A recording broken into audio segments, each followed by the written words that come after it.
Victorian people have been magnificent. The Victorian people have seen their dedication and their commitment to adhering to the rules to see the number of daily cases reduced to 0 yesterday and today, and it is their victory and no one else's victory, Mr. Speaker. The Victorian people have suffered so much. The pain, the cost, the loss of Victorian people. It should have never, ever have come to this. And with the greatest respect to those opposite, the comparison is not with the United Kingdom. The comparison is not with the United States. The comparison is with New South Wales, Queensland, Tasmania and South Australia, Mr. Speaker. My children are like the children of everyone else from Victoria in this place. 6 months lost from schooling, Mr. Speaker. 6 months that they will never ever get back. The children of Northern Territory lost 1 week in school. The children of South Australia lost just 2 weeks at school. The children of Victoria lost more than 6 months, Mr. Speaker. And those in Year 12 will never, ever get that opportunity back, Mr. Speaker. And the more than 800 Victorians who have lost their lives, their families will never get those ones back, Mr. Speaker. And it all comes back to the failures in hotel quarantine, for which we still do not have any answers, Mr. Speaker, for which we still do not have any answers. And the honourable member is right. The honourable member is right. There is an inquiry, Mr. Speaker. But unless that inquiry asks everybody who has questions to answer to provide evidence, we won't get the answers and the Victorian people will be left in the dark, Mr. Speaker. The fact of the matter is our state. I'm from Victoria and I'm for Victoria, Mr. Speaker. The fact of the matter is the member for Wannon is from Victoria and he's for Victoria, Mr. Speaker. And the member for Flinders is from Victoria and he's for Victoria, Mr. Speaker. And this Prime Minister has stood by Victorians every step of the way. More than $200 million per day going from this government to the people of Victoria. JobKeeper, JobSeeker, the cash flow boost, Member for Rankin. $750 payments has been going into the pockets of Victorians and Victorian businesses, Mr. Speaker. That's been going to support them through this crisis. So, Mr. Speaker, my thanks today is for the people of Victoria, because we know this lockdown has not come without a cost. A 31% increase in those Medicare subsidised mental health visits in Victoria. A 77% increase on people going to Headspace in Victoria compared to those other states.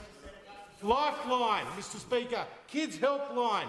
I got a text message from a friend of mine the other day who said that a friend of his had taken his own life because he'd lost his job in Victoria, Mr. Speaker. In the same message he said that Members friends of friends on my left had started to self-harm. Now, Mr. Speaker, these aren't unique cases. This is across the state.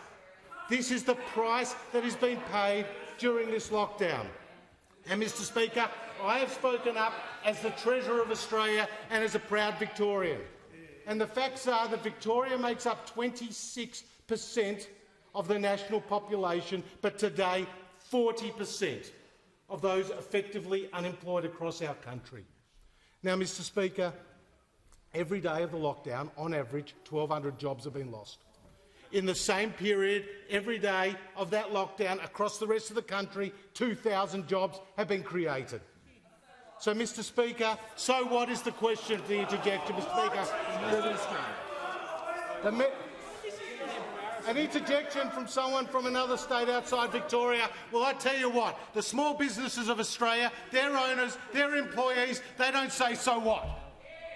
They say they have paid a very, very heavy price. And the leader of the opposition said in his statement that the decision that was taken not to open up on Sunday, well, the businesses of Australia spoke very loudly about their disappointment, Mr Speaker. And we, as a government, spoke very loudly, Mr Speaker. So, Mr Speaker, my thought today in supporting this motion is with those Victorians who were kept in their homes 23 hours a day. My thoughts today are with those Victorians who weren't able to move more than 5 kilometres from their home, Mr Speaker. My thought today is with those Victorians who weren't allowed out at night because of a curfew that we didn't see in other parts of this country, Mr Speaker. My thoughts are today with those Victorians. Those Victorians have been fined $10,000 for opening their business and trying to put food on their table, Mr Speaker, and keep their staff employed, Mr Speaker. My thoughts today are with those families of those people who have suffered with mental health concerns as a result of the lockdown. Mr Speaker, I am so happy to join with all those in this place in celebrating the fact that the numbers have come down, but don't pretend there hasn't been a price.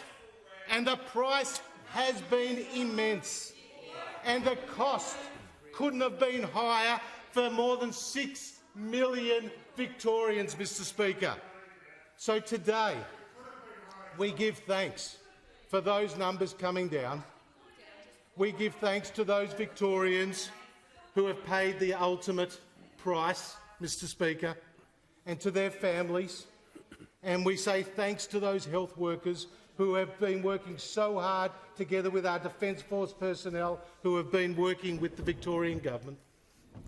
We, on this side of the House, have stood with Victorians since the start of this crisis. We have stood with Victorians through this crisis, and we will stand with Victorians to the end of this crisis.